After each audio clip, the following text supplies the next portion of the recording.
Hola profesor, el día de hoy voy a presentar mi proyecto número 3 de física.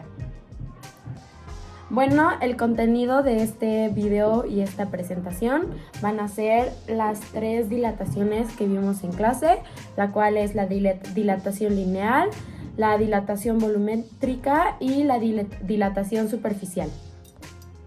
Bueno, primero es importante explicar qué es la dilatación. La dilatación es el aumento de un cuerpo en su volumen. Este se hace más grande, o más largo, más ancho, o ambas cosas. La dilatación puede ocurrir por variación de temperatura a presión constante. En otras palabras, la dilatación es el incremento del volumen de un cuerpo por aumentar la distancia entre sus moléculas, con lo que su densidad disminuye o aumenta, como lo podemos ver en esta imagen, que pues primero vemos un globo que tiene aire frío y está como ponchado, pero pues cuando ponen una vela, el aire es caliente y entonces se llena y podemos ver las moléculas cómo se separan, o en el aire frío están juntas. Es interesante observar esto porque esta sucede a nuestro alrededor y pues te puedes dar cuenta que muchas sustancias aumentan su tamaño cuando se eleva su temperatura. El concepto de temperatura a partir del movimiento de la molécula de un cuerpo nos explica este fenómeno, como ya medio expliqué. Algunos objetos llegan a romperse. Por ejemplo, al enfriar bruscamente un vaso de vidrio o cuando se encuentra frío y se calienta rápidamente, debido a que los cambios de temperatura tienen lugar a distintas velocidades en las paredes de vaso. El vidrio se dilata o se contrae de manera desigual y se rompe con facilidad.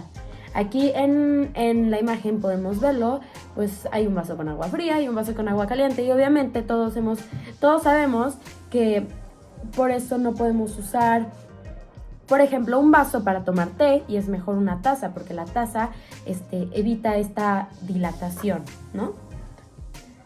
Los cambios de temperatura afectan en el tamaño de los cuerpos, pues la mayoría de ellos se dilatan al calentarse y se contraen si se enfrían. También es como, por ejemplo, el ejemplo que vimos en clase, vaya la redundancia, en el que nos enseñaba una barra de metal que aunque pareciera que no se dilata, sí es como 0 punto algo, pero, al final una barra de metal si se calienta demasiado, sí puede aumentar su temperatura y eso es muy, uno no lo pensaría, bueno, yo no lo pensaría.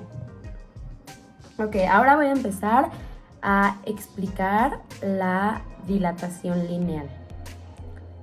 Bueno, la dilatación lineal es aquella en la que el objeto afectado aumenta su tamaño en un solo sentido, ya sea a lo largo o a lo ancho. Esta se produce en alambres, varillas, barras, rieles, etc. La dilatación es directamente proporcional a la variación de temperatura, pero si aumentamos el calentamiento de forma de doblar la variación de temperatura, 240, entonces entonces la dilatación será doble. Y aquí podemos ver una fórmula que es delta L es igual a L menos LO, y luego, LO es longitud inicial, L es longitud final y delta L es variación de la longitud. Esta fórmula la podemos utilizar a la hora de ya tener que hacer un proceso en donde se requiere hacer un cálculo, ¿no? Tal es el ejemplo que nos puso en clase. Aquí decidí el problema 4.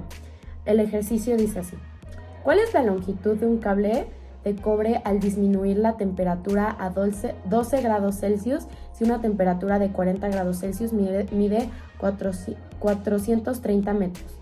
Y bueno, tenemos de que dos cilindros, por así decirlo, el cable del cobre. Uno tiene la TO de 40 grados, otro LO busca 430 metros y tenemos que buscar LF y TF y también LF y LO. Entonces alfa es igual a CU es igual a 16.7 por 10 a la menos 6 grados Celsius menos 1. Y luego LO es, como ya dije, 430 metros. XO es igual a 40 grados Celsius y TF es igual a 12 grados Celsius. LF es igual a 430 metros y luego entre paréntesis 1 más 16.7 por 10 arriba menos 6 grados Celsius a la menos 1 y luego nuevamente otro paréntesis que diga 12 grados Celsius menos 40 grados Celsius y luego cerramos los dos paréntesis.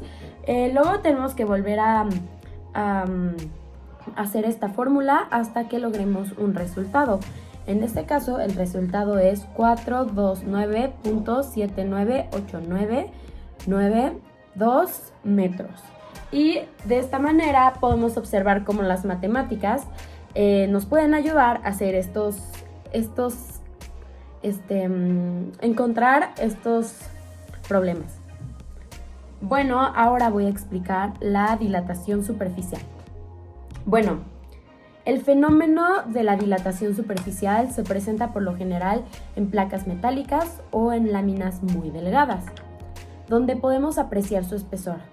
En estas placas metálicas, al aplicarles calor, se produce su expansión de su superficie o área, es decir, crecen un poco. Y es como el ejemplo que hice al inicio, que pues tenemos un objeto, en este caso la barra de metal, como mencioné, y crece un poco. O sea, no es mucho, pero sí suficiente para que crezca. Aquí la fórmula que tenemos es delta S es igual a S menos SO, luego delta S es igual a SO por beta por delta O. S es igual a SO, 1 más beta por delta O. S son las áreas de la superficie final, SO son las áreas de la superficie inicial y delta O es igual a O menos O, o sea, la variación de la temperatura. Luego, beta es igual a 2 alfa, o sea, el coeficiente de dilatación superficial. Bueno, esto suena un poco confuso, pero lo voy a explicar un poco con el ejemplo nuevamente que vimos en clase. Entonces, a ver, tenemos a una temperatura de 33.5 grados Celsius, un portón de hierro tiene un área de 10 metros al cuadrado. ¿Cuál será su área final al disminuir su temperatura a 9 grados Celsius? Bueno, y aquí pues podemos ver el portón y la reja y ahora tenemos que hacer esta cuestión matemática. Entonces, bueno, ponemos AF y es igual a 10 metros al cuadrado porque ese es como todo.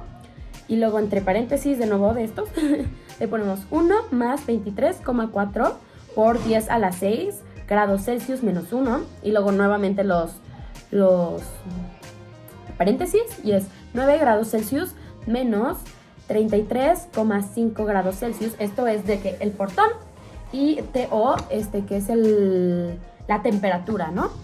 Entonces ahora tenemos 10 metros cuadrados, bueno, lo simplificamos un poco más y es igual a 1 más 23.4 por 10 a la 6 grados al menos a la 1 y luego entre paréntesis menos 24.5 grados Celsius y luego nuevamente lo simplificamos y tenemos 10 metros al cuadrado, 1 menos 0.005733, luego entre paréntesis y finalmente si lo simplificamos al máximo, el resultado, o bueno, la temperatura ya disminuida sería 9.994267 metros cúbicos. Al cuadrado, perdón. Y así podemos observar otro producto matemático, por así decirlo. Bueno, voy con mi último tema, que es la dilatación volumétrica. La dilatación volumétrica se presenta en el estado líquido y su concepto fórmula son los mismos, solo que en lugar de trabajar con longitudes, se trabaja con volúmenes, los cuales deben ser dados en centímetros cúbicos. Es muy común que cuando se habla de dichos volúmenes se expresen en unidades de capacidad, pero el coeficiente de dilatación volumétrica nos señala que debe haber transformación a centímetros con la siguiente equivalencia. Y bueno, aquí tenemos nuevamente las fórmulas, que casi todo siempre es lo mismo, nada más cambia como el signo, en este caso sería B por volumétrico. Y bueno, el último ejemplo que vimos en clase es de que una esfera de acero a 28 grados tiene un volumen de 0.4 metros cúbicos. Calcular A, que es volumen final de la que tendría a menos 6 grados Celsius en metros cúbicos y en litros. B, ¿cuánto disminuyó su volumen en litros? Bueno, el resultado final es menos 0.4692 litros. Y bueno, ya terminé el tiempo. Muchas gracias. Espero haya entendido y póngame 10.